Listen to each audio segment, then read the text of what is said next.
in a all, dream? all you know is that he has I'm going to continue here a little bit. read it directly from Lawh al-Mahfuz. What's going to happen in the Well, future? what I can Is think, that I is can that kufr? imagine some Yes or no? scenarios here. That's why I would ask clarifying questions. So it's not necessarily kufr to say, for someone to say that you read directly from Lawh al-Mahfuz. Well, for example, could he read it in a dream? You don't know. It's just So Lawh al-Mahfuz,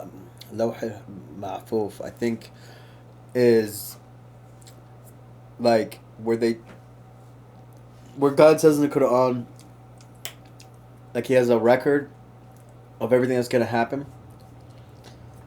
And then Sunnis go ahead and interpret this, and they actually say there's an actual record in heaven with God of like everything that's going to happen. And then Daniel's saying, well, there's a scholar, maybe Ibn Taymiyyah or somebody, who said he knows something in the future is going to happen. He read it directly from Lawh Mahfuz. Lawh Mahfuz. And the implication is he went to heaven and actually got a physical book and read it or something like that. And these guys don't want to say that that's kufr or something or shirk. I don't know what they were. he said he's That's why read I'm it asking to directly. clarify. He's from the actual Lawh al-Mahfuz, not in a dream. The actual Lawh al-Mahfuz, he has read it. Is that kufr or not? So he went up to heaven, and in like No, in he read Isra Miraj type experience.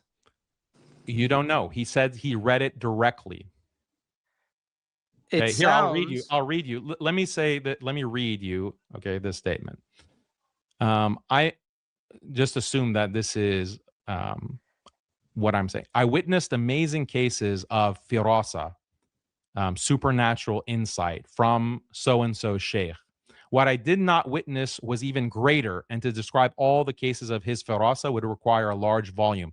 He informed his companions that a certain army would enter this Muslim area in this specific year, and that the armies of the Muslims would be broken, that there would be no general killing or general enslavement in this region, and that the center of the army would busy itself with taking property. And this was before this non-Muslim group had even resolved to move to attack. Then in this particular year, when that non-Muslim group set out and headed toward our region, he told the people and the emirs that the reversal of fortune and the disgrace would be upon them, and that triumph and victory would belong to the Muslims. He swore to that more than 70 oaths, and people would say inshallah, and he would reply, okay, inshallah, as an affirmation but not a condition.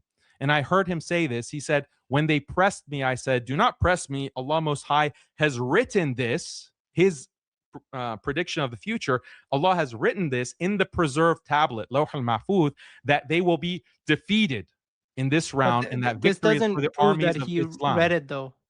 This doesn't prove he read it. It doesn't say he It read just it. is that statement, okay?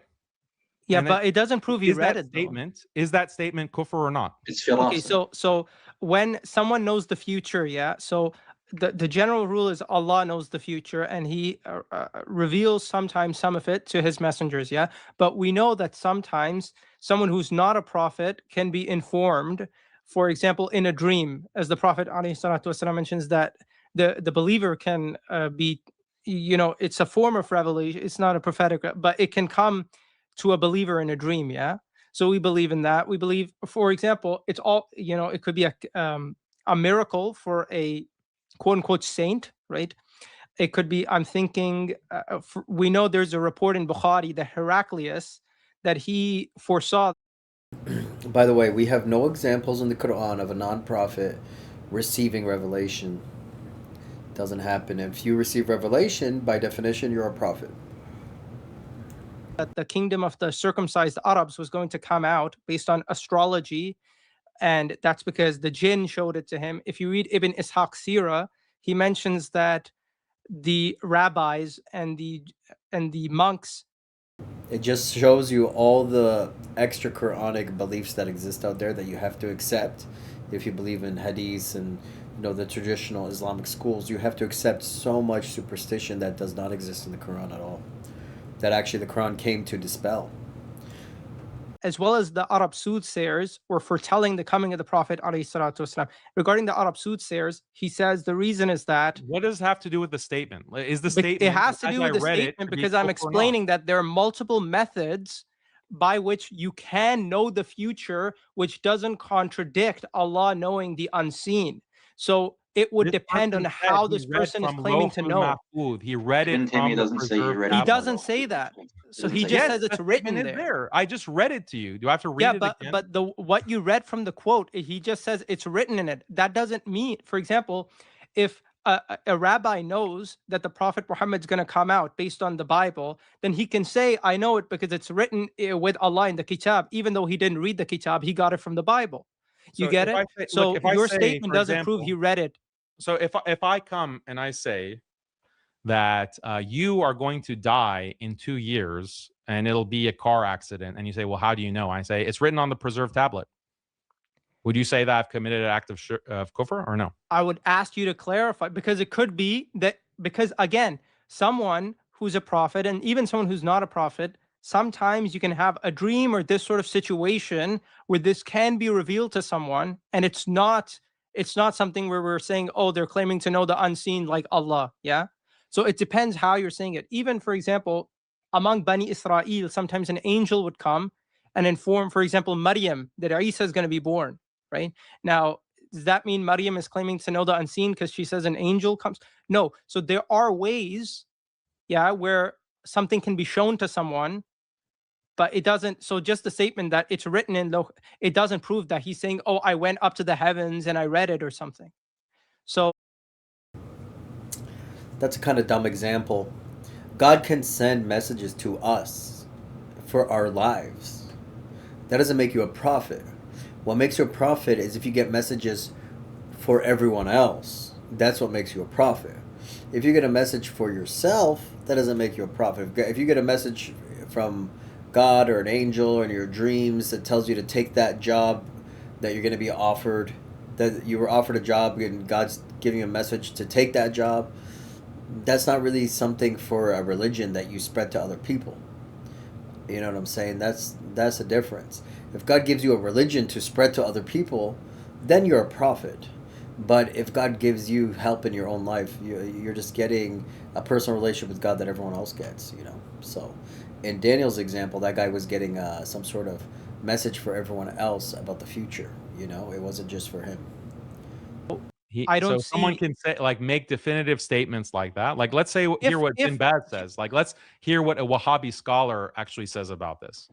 Bin Baz says the preserved tablet, Lawh al-Mahfuz, is not looked upon by anyone other than Allah, and this is the speech of the foolish talking Sufis who deceive the people. The preserved tablet is only known to Allah, and anyone again, claiming knowledge of it, you're anyone, assuming that the you can't quote even is let saying me I read read it that. in the You can't preserved even let tablet me read the fatwa. You can't even let me read it. because you're quoting You something can't even irrelevant. let me read the fatwa. The It's so fatwa is only amazing. relevant. The It fatwa is is so, only you don't relevant know if how we to, you didn't conceded that even know he's about claiming this to read it on subject the before I tablet. mentioned it. We Let me don't read the we fatwa. we didn't understand from that he claiming to have read it from the tablet, Let me bro. read the fatwa, guy. Come on. Have some adab. Like, you guys need to learn some basic adab. Okay? I guess it's because you think I'm a kafir that you don't even give me the basic respect to let me finish a sentence. The preserved tablet is only known to Allah, and anyone claiming knowledge of it is a kafir. If he does not repent, authorities may kill him to protect Muslims from his evil and mischief. So Bin Baz says only the foolish Sufis are having this belief of saying that they know something about the preserved tablet and speaking about it in that way. He's saying that they're kafir. He's doing He says takfir those of who look He's any upon the person saying Lawh only killed. they claim to read it. Yeah, he But the said they look statement you upon it. read That's doesn't what he says. He says they necessitate that look he got upon it it. from the preserved tablet.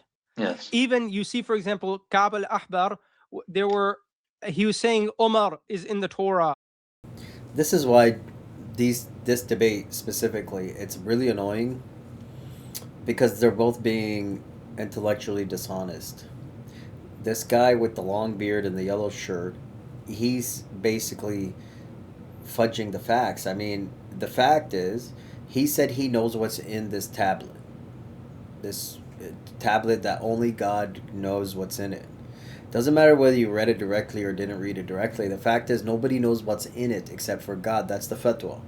The fatwa doesn't say anyone who claims they read it. The fatwa says anyone who claims they know what's in it, through whatever means, through reading or message deliveries or whatever. And these sorts of predictions are there because they got it from the Bible, according to them. So you can have, for example, a dream. Yeah, a dream can be given to a non-prophet, but it doesn't necessitate that he's saying, "Oh, I got it." So it depends how he's claiming it. So the quote you read, I don't see that it's necessitating that he's claiming, "I went up to the heavens and I read it." Yeah. So it depends on how. That's why I'm asking clarifying questions that apparently we don't know the answers to. So the quote that I read is from Ibn Taymiyyah, and he claimed to know the future, what's going to happen years in advance. And he didn't say it's from a dream. He didn't say that an angel came to me. He didn't say that he was inspired. He just said it is written on the preserved tablet. It is written on the preserved tablet. That is the quote. So exactly. So we don't actually know how he knows. Actually a kafir, according to we don't actually know how he knows. For example, what if an angel came to? That's not true. Ibn Baz doesn't believe that. Yeah, it is. No, you're taking Ibn Baz out of context, right? Ibn Baz is talking about people. I read you the whole fatwa. I read you the whole thing.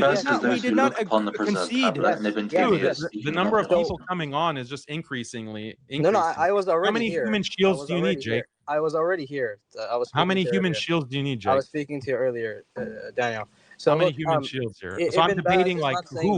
No, there's no name, there's no face. I can't even have the dignity to know who's like takfiring me to my face. I didn't takfir you, so you don't need to know. Be a man and actually turn on your camera or something. I don't know. Like what is this random face or a random circle? You don't need to know my name if I'm not takfiring you, right? So look, Ibn Baz, he's saying that if somebody claims to have the knowledge of the unseen, meaning the entirety of it, this is kufr, of course. But if somebody has firasat, he didn't say the entirety. He didn't say the entirety in the fatwa. Wait, just 1 second. Because you're not actually addressing the fatwa. You whine about people. You whine about people interrupting. You won't let him speak. Yeah, because there's 5 of you. There's 5 of you who are talking. But you're talking more than the rest of us. Only one person is talking at a time. At the moment, it's only one. Yeah. So this is called firasat al-mu'min, right? Ibn Baz believes in that too as well. We can get you that from his own fatwa. So Ibn Taymiyyah, when he has firasat al-mu'min, this is not going to be kufr. But Ibn Baz is talking about the people like the Sufis who claim to have the keys to the unseen, and they can have the same knowledge. Like I can read you some of these quotes by Sayyidin Toba and the Tijaniyah where they say these statements. So that's the type of people he's talking about. So yeah, of course it would be kufr in that sense. What's the issue? Ibn Baz didn't say that in the. Yeah, so this guy's trying to differentiate the fatwa and say that's only towards people that identify as Sufis. But if we do the same thing as Sufis, if our scholars do the same thing as Sufis, then that's okay. Sufis don't claim to know everything. They only claim to get delivered certain messages. Same thing as Ibn Taymiyyah. And by the way, I don't even necessarily think Ibn Taymiyyah ever said that. Throughout history, a lot of people would attribute things to him, false statements, to disparage him. I'm not saying I like Ibn Taymiyyah. I'm just saying history is very fallible. So we don't even know who said what at what time. So anyways. Firas is a type of knowledge that can come to a wali that doesn't necessitate revelation. And the awliya can have these forms of knowledge. And Ibn Baz believes in that. He believes in karamat al-awliya. And we can bring those other fatwa that say that. So just to take one fatwa and project it upon a statement of Ibn al-Qayyim about his sheikh, that has nothing to do with it. So you guys are all Sufis. Like I'm talking to a bunch of Sufis here. So you think that I can have a sheikh? No, we're just clarifying. Let me talk now. You don't interrupt. I can have a sheikh who can resurrect the dead. Actually, through the power of Allah, he resurrects the dead, and he says, "Actually, I know when you're going to die," because he has firasa. I know when you're going to die. He has other karamat, and that's not kufr and that's not shirk, according to you. MashaAllah. You guys are Sufis. The Kutub al-Aqaid mention karamat al-awliya. Even Ibn Abdul Wahhab mentions we believe in the miracles of the saints. There's nothing wrong with this, but even your phrasing is incorrect because you said my sheikh can raise the dead. It's not your sheikh that raises the dead. It's Allah who raises the dead. And for example, your sheikh can just touch someone, and Allah raises them after your sheikh touches them. So Allah is actually the one doing the work, which we said to you already about. Yeah, we already said that. I don't know why you're pushing this. Yeah, and Daniel, in the Quran, Allah provides miraculously for Maryam fruits. So we have evidence in the Quran. You can't have a miracle to a non-prophet. You believe in the Abdal? What's that? So these are the individuals, the awliya, who victory is given through them in Sham and in Palestine and greater Syria. Victory is given through them. Rain is given through them. Punishment is averted from the people through but they don't them. control these things. Yeah, but they don't control. But do you these believe things. in the Abdallah? Yeah, so for example, someone who's righteous, there's the presence of a righteous person in a certain city, and because of that righteous person, Allah has mercy on him and those around him. Yeah, that exists. I'll help you. So basically, everybody's a Sunni and a Shia. They all have the same views. They don't even realize it. A lot of the Shia views these people attack, they right now are just affirming that they have the same exact views. That basically saints can do miracles.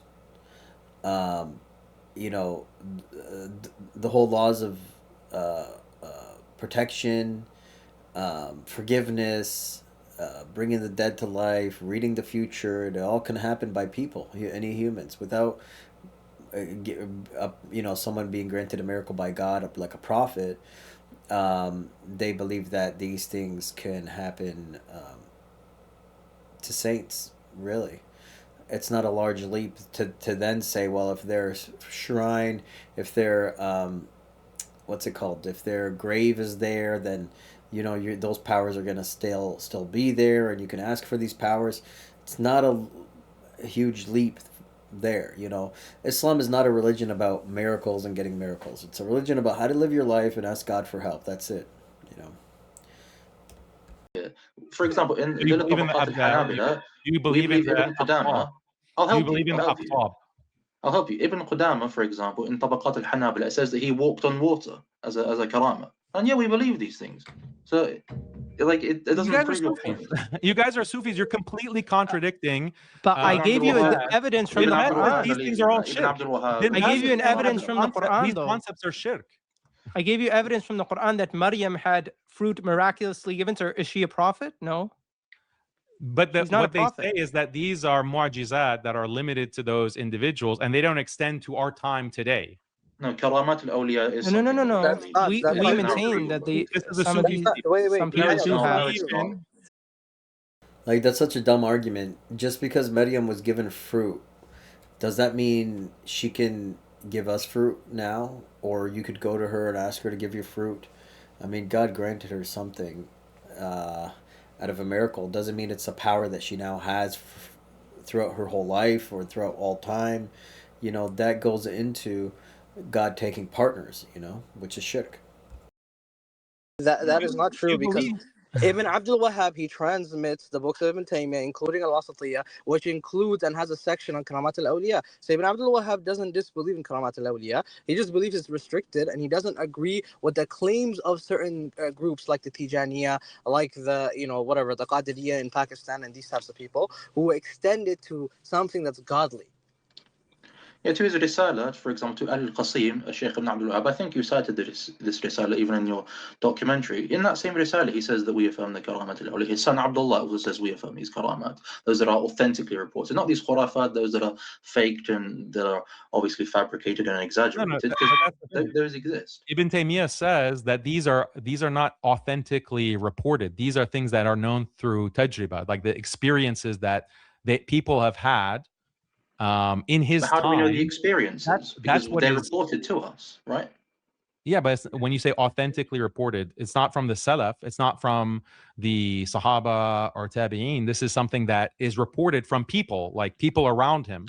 So if someone comes to you and says that, look, my shaykh resurrected the dead through the power of Allah, and he knows the future, what's going to happen because of firasa, and he has other karamat, then that's the report that's coming to you. You wouldn't say, oh, this is shirk, this is kufr. Or someone comes to say, because of my shaykh, victory is given and punishment is averted. And because of my shaykh, through the power of Allah, rain is granted. You'd say you have no problem with that. There's no shirk or kufr in those statements, right? No, because the hadith of Musnad al-Imam Ahmad, I mean, it's very, very clear how, because, I mean, the context of the hadith is the fitna between the people of Asham, Muawiyah, and Ali. And the people in Ali's congregation are asking him, curse the people of Asham, because they are having hostilities towards each other. So Ali says in response, there are 40 people present in the Sham because of their righteousness, because of how close to Allah they are, and because of how much of a good Muslim they are. Allah averts punishment from them. Because of their presence, they win battles, and because of them, Allah provides the rain for them. He's not saying these people control the rain, they bring down the rain. He's not saying no, the Sufis don't claim that. The Sufis don't claim that. He's not saying they have some divine power to single-handedly decide the battles. These Sufis claim that either. In fact, they believe they claim more than that, causation. Actually. They believe that there are originalists. They believe that Allah is creating every iota of time. So these Ash'aris, for example, or Sufis, they don't claim that this is power of the Sheikh. They agree that this is coming from Allah. So but yet Bin Baz and other Wahhabis, they say that this is kufr. No. It's just clear you don't know our position, it's because fine. I'll give you an example. So fine. do you know, Daniel, there's a story of the early Muslims, the Sahaba actually, finding a dead body that was preserved, and the people told them it's the body of the Prophet Daniel. Yeah. So Omar gives an order, radiallahu an, that they hide the body. Yeah. And in that story, the reason that they used to take out the body, I think it's some Christians, they used to take out the body, is because when they took it out, rain used to come down. So notice two things. Number one, yes, they accepted that, yeah, when the Christians, they take out this body, which is apparently of Daniel the prophet, but there's some disagreement who it is, it starts to rain. So we can affirm that Allah can cause it to rain for a righteous person, but it doesn't mean that righteous person is controlling it or anything. But number two, notice the Sahaba, they don't agree with this practice. No one claimed that the I know, but I'm giving you the position, right? No one claimed the second thing here, let me make my second point. Notice the Sahaba hid the body. Notice they hid the body because they didn't want the Christians to do this. They didn't want them to rely on this body. They hid it. I think they dug up like 13 graves and hid it somewhere, so they couldn't use Daniel's body like this. So that teaches you the aqidah of the Sahaba. So that is our position. The black circle here just said that the karamat of the awliya, like that's known, and there's no problem with it. That's what I just said. You're contradicting I just gave you more evidence for that. Yeah, so you guys are basically admitting that you're Sufis. Like you believe in the concept what this is showing is you don't know our position. You believe in these concepts just like the Sufis do. So great. Ibn Abdul Wahhab, I can read you the Risala. And quote, this is from his son Abdullah. Quote, and we do not reject the Karamat al-Awliya, and we give them the recognition that they deserve, and they are upon guidance from their Lord as long as they follow the legislated way and the laws of the Sharia. However, they do not deserve to be given any form of ibadah, whether during their lives or after their death. This is the son, Abdullah, the son of Ibn Abdul Wahhab. So look, if you don't know these things, then we're happy to educate you before you start calling. Daniel's right. They are Sufis. Basically, they have all the same beliefs as Sufis. That's exactly it. People Khariji, we're Sufis. I don't think your audience knows. I don't think your Wahhabi audience knows. No, we're willing to educate. That you believe, like if someone comes and says, my Shaykh, through the power of Allah, has resurrected the dead, that there's no problem with that. Like there's no shirk or kufr involved in that, or that he knows the future. I think your Wahhabi audience is actually shocked now that these things are coming to light. And it's so funny that Jake is gone. Like he's called his whole team, this Wahhabi network, to come and debate me while he's gone. He's not even here anymore. So dude, you diverted to 1 second. If Black Dog, if I may say something real quick. Daniel, you are diverting to karamat when we spoke to you about wilaya takwiniya. Why is that? It's related, obviously. How is this related? Yeah, we agree on that. Why are we exactly? So there's a distinction. Is wilaya takwiniya, is it Shirk Akbar? Yes. Well, what do you define as wilaya takwiniya? What you stated. First you say yes, and then you ask for a definition. Yeah. If you go by the 1 second, because usually when you speak about wilaya takwiniya, you're speaking about it in terms of what the Rafida believe, right? So what do they believe? Okay, yeah. So the Rafida believe that the Imam has absolute control of every dharra in the universe. Okay, and my question to you is that do you believe that shirk? Wrong. Like you're not even representing the position of the really. Do you want me to show you? You want me to show you the scholars saying that? You want me to show you the official site of Ayatollah Khamenei and their? I don't care about Khamenei. Khamenei is from Wilayat al-Faqih. I'm talking about classical scholars. No, Like I we're can talking show you. about I can Shia, show you. okay? Forget scholars. I'll show you the Let Imam. me talk. I'll show Okay. you the. One second, It's not even Daniel. here. What the heck is going Daniel. on? I haven't spoken for like 2 minutes. I could show you the Imams themselves saying it. The Imam himself saying that he stopped the sun moving so he can catch the prayer. Is this shirk? There's examples of this Dude, happening. answer my question. Is that shirk? He doesn't believe it's shirk. No, because So okay, so you know the about the hadith? Rafida, so the You know Rafida. about the hadith? There are many. One Like this is second, from the Ibn Taymiyyah Rafida. himself. One Like second. you want, Forget Ibn Taymiyyah. You keep diverting to Ibn because Taymiyyah. Ibn Taymiyyah is talking You about keep. this. Why are you diverting to Ibn Taymiyyah, bro? I asked you He's about talking about one this second. A exact Rafidi. One issue. second. A Rafidi He's talking narration. about this Just exact 1 second. issue. 1 second. Let's quote this narration, right? So 1 second. Let me pull it up for you, and I'm gonna read it verbatim. I assume you understand Arabic, right? Look, I'm reading you the statement of Ibn Taymiyyah here. You want to hear? Dude, we're speaking about the 12 Shia. Why are you speaking about Ibn Taymiyyah? Because you asked me whether something is shirk or not, and I'm trying to give you an answer from Ibn Taymiyyah, and you don't want to hear it. Yeah, we're not speaking about Ibn Taymiyyah. We're speaking about. We're speaking of 1 second. We're speaking of. Making about wilayah takwiniyah is false. They have multiple. They have ikhtilaf amongst themselves. They don't have ikhtilaf. So yes, if I 1 second, so here, do you want to see the Imam saying it? Let me show my screen, and I'll show you what the Shia actually. So the Shias do have ikhtilaf on this, and if Ibn Taymiyyah believes in it, then how could you attack it? You guys are followers of Ibn Taymiyyah. Daniel's not even a Shia, so it's more relevant to see what Ibn Taymiyyah believes to disprove your point. What do you say about this? Yeah, but you're bringing Khamenei. We don't care what Khamenei says. If I could bring you the Imam, yeah, according to the Shia, he's not a Shia. Yeah. According to classical Shias, Khamenei. 1 second. According to classical Shias, 1 second. According to classical Shias, classical Shi'i belief, right? Akhbari belief, which is Orthodox Shi'ism. Khamenei, Khomeini, Sistani have fallen into nullifiers, so they are not Shia. So if I bring you the Imam himself saying that he stopped the sun to catch the prayer, is that shirk? Yes or no? Listen, you don't even know. Okay, answer my question, bro. On this issue, you're taking the position of one group of Shia. I'm bringing you the Imam himself, the guy that Shiaism is based on. We're talking about wilayah takwiniyah. Jake won't show my screen, so I can actually show you the definition that's given by one of the main bodies, one of the main scholarly Shia authorities. Jake won't even show the screen so that I can prove this, because it's going to make you look like a fool. And yeah, see, he's not going to share my screen. You can share it. I don't care. First of all, I'm not the host, right? It's my first time ever. It's my first time ever on Jake's panel. But you showing what Khamenei says doesn't change anything. Al-Wilayah Takwini is the power. This is from a Shia official body. Okay, Al-Wilayah Takwini is the power to exercise control over another existent thing.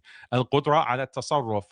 Without the mediation of the physical body, it manifests the power of the infallibles, i.e. the Prophet and the Imams, to exercise control over things in the universe, such that the infallible brings a thing into existence or causes a thing to disappear in a manner contrary to laws, natural laws, through a delegated power from Allah at the time when the infallible is challenged to perform a miracle or at some other time.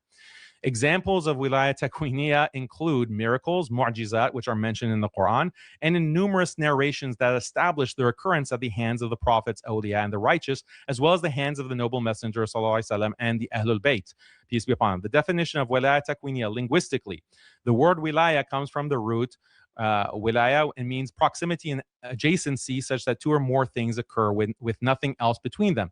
It is metaphorically used for the nearness in place, lineage, religion, friendship, support, and belief.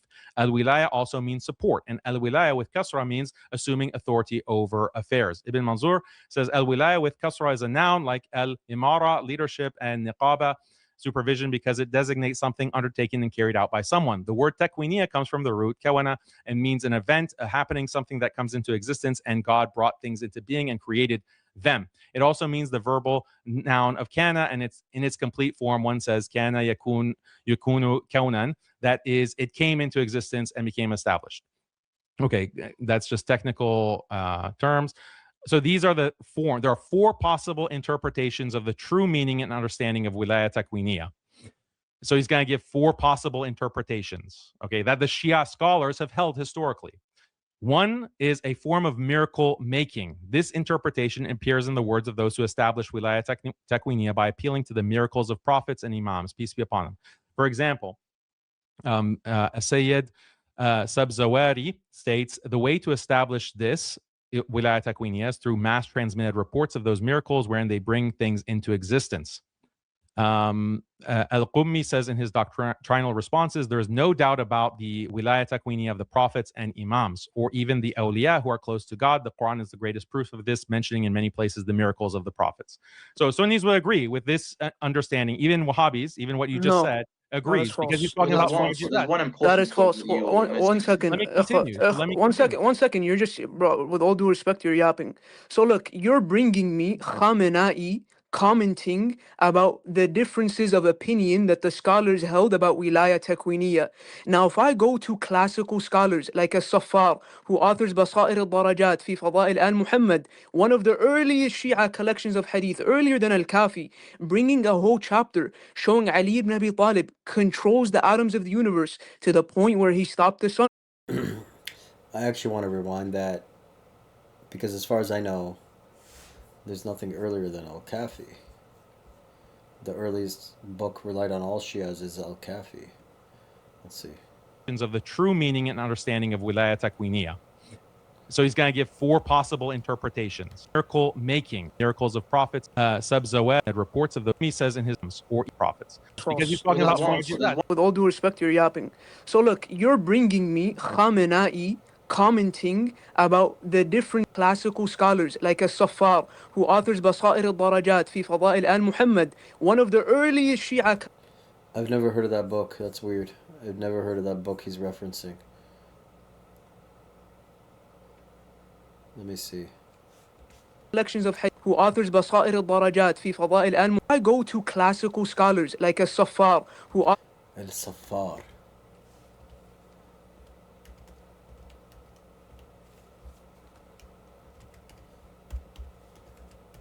Let's see if something comes up here.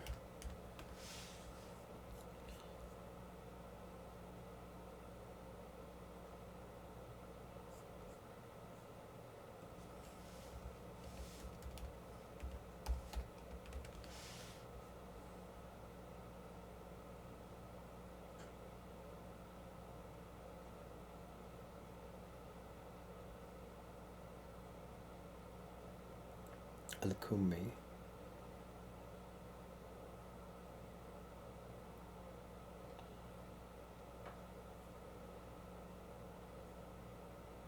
درجات في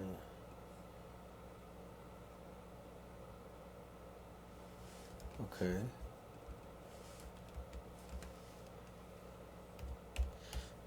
Historicals. Because this book might not even be legitimate.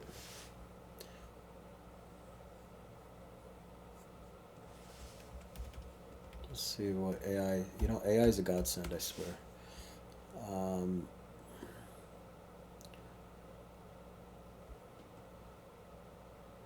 So the reliability of the book is subject to debate across different Islamic traditions and in modern academic circles.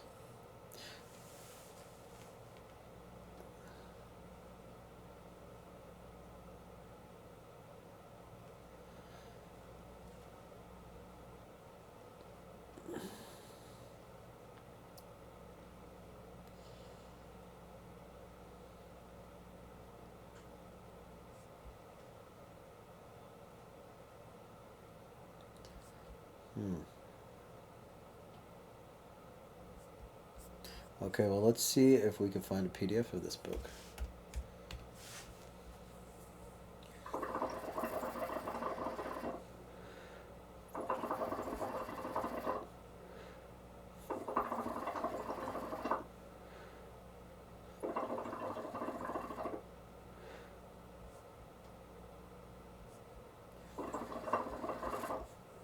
Alright, well, I couldn't find it yet, but that's interesting. I never knew there was a reliable book before Al-Kafi. I'll have to look into it some more.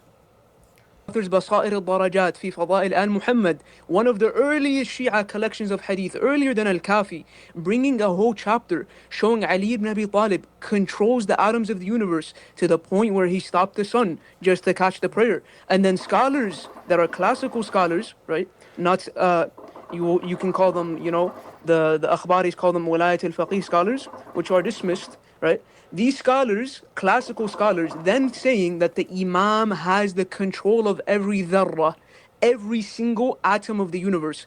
Would you agree that this is shirk, yes or no? Forget what they believe. I'm asking you, do you believe this is I shirk? have said it multiple times that controlling every atom in a simultaneous, all-encompassing way, even if dependent on Allah, is shirk akbar. I've said Okay, beautiful. Okay, so beautiful. One second. Changed your position. Afwan, akhi, other brother, afwan. Allah barik feek. So look, go to, one second. So Daniel, go to Basair. Jake, do I have to be interrogated by every single No, Wahhabi? you're speaking to me, bro. How do you know I'm a Wahhabi? How do you know I'm a Wahhabi? Now it's 6 people, 6 circles. We don't even know. I'm the only one speaking, bro. Jake, you are. Look, I'm not gonna go through an interrogation from all of these people. No, it's just because when you get caught up on lying on sources, now you want to play the victim card. Stop playing the victim card. Stop playing the victim card. Let me speak, okay? I let you speak. You don't even let me finish the definitions that are given about because wilayah. We know what wilayah takwiniya is. We don't need a definition. No, you don't. You said there's only one definition, and you. I never said there's only one definition of wilayah takwiniya. I never said that. Stop lying. Stop lying. I never said that. I never said that. Are actually even if they're usulis, that does not mean they can. One second, and usuli, one second, and usuli cannot negate the authentic narrations of the Imam. That's the whole point. They're not Sunnis, bro. They don't care about authentic. Yes, what? Excuse me, the difference. What is the difference between the akhbariyya and the usuliyya? They don't One care second. about authentic narration. Yes, they do. Yeah, bro. Daniel, what is the difference between an akhbari and usuli? Go ahead, tell us. First of all, acknowledge that you made a false statement that the you don't know the difference. You don't know the difference. The are going by all of these, like they go by. When it comes to accepting hadith, when it comes to hadith signs, what is the difference between an akhbari and an usuli? They go by the akhbar, and they're not going to say that these are inauthentic, and they're not going to throw them out. No, that is not. No, that's wrong. No, that's wrong. That's not the difference with. That's not wrong. He's right. That is exactly what akhbaris are. They follow all the hadiths, and they consider it all reliable. Whereas the usulis use reason, they use the Quran, they use other ways to verify and throw out some hadith that is unreliable or appears to be unreliable. In the akhbaris and the usulis. You didn't even know. So 1 second, just 1 second. There are just 1 second. definitions just, of just 1 second, bro. You won't even let me talk. So this is like I let you literally have screen share. You spoke for 5 minutes. No, 1 second. You didn't even let me finish the entire quote. Because they now you just say that certain definitions of wilayah takwiniya are. All right, go ahead, finish. Go ahead. They say that certain definitions are kufr. So a form of answered request. This is the second type. That wilayah takwini of an infallible prophet or imam is nothing more than reference to the infallible uttering words wherein he requests from Allah that something be brought into existence, then Allah answers his request. It's like dua, and the thing is brought into existence. This is what appears in the words of some scholars, such as so-and-so from one of his treatises. It's understood that he holds wilayah takwini as a form of answered supplications. So this is also something that Sunnis believe, that the prophets and the awliya are so beloved to Allah that when they make dua, Allah will grant that request. That is one understanding or interpretation, according to some Shia scholars, of wilayah takwiniya, and that's not kufr shirk. And that's not kufr shirk.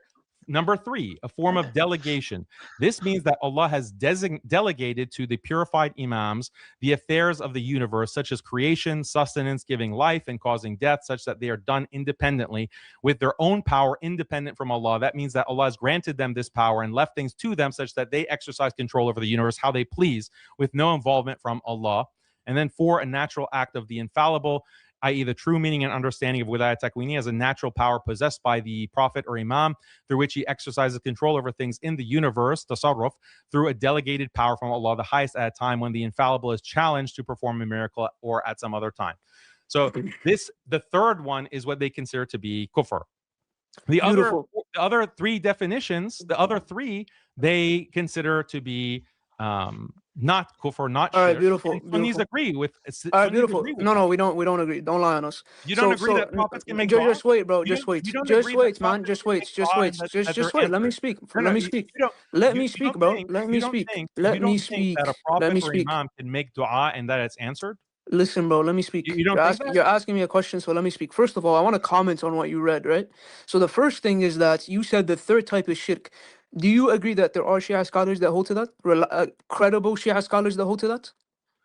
How do you define credible? There are Shia scholars that Like hold that. scholars that are seen as a reference in books of hadith, in books of fiqh, who have wrote shuruhat on certain books, main books of the Shia, such as al-Istibsar, such as al-Tahdhib. Yes Such or a no? stupid question. Of course, there are Shia scholars who hold this. So That's why exactly would what you ask mentioned me to here. elaborate on the question if it's a stupid question? Because you stupidly think that So al-wilayah you ask me to takfiriyya. explain the question, but it's a stupid question. You're stupid because you claimed falsely that It's al-wilayah okay, bro. You takfiriyya don't has need to one start insulting definition. because you're getting baked. Just relax, bro. Yeah, just you relax. Al-wilayah I'm takfiriyya not the one insulting, has am I? one definition, but it actually has many definitions. So it depends on who you ask. So Yeah, and I told you we're speaking about the third. We're speaking about the third definition. I said we're speaking about the third definition. I said we're speaking about the third definition. I clearly said going based off of your source and that third definition. If a Shia, do you agree? You said it's shirk. Okay, beautiful. You said it's shirk. Now, do you agree that Shia scholars? 1 second. Do you agree that Shia scholars hold to that? Some Shia scholars hold to that. Yeah, some Shia scholars Are hold they that. mushrikeen? Yeah. All right, beautiful. So I want you to stay consistent now. You 1 be second. consistent. Now wait. Let me land my point. I want you to stay consistent. You have a secondary source, right? Go to Basair al-Darajat, volume 2, page 795. I want you to call the Imam. You know, every Sunni school has scholars that believe that. So this point is ridiculous. I'm just gonna shut this off. Actually, this is what happens when you get into the hadiths and who can do what and who can say what and what happens and all that. Our Prophet Muhammad, peace be upon him, did not actually perform miracles. Says that in the Quran as plain as day. Yet now even saints are performing miracles and knowing the future and knowing ghaib and all that other stuff. And you can go to their graves and ask them for things, you know? And every Islamic school allows this, has scholars which allow this.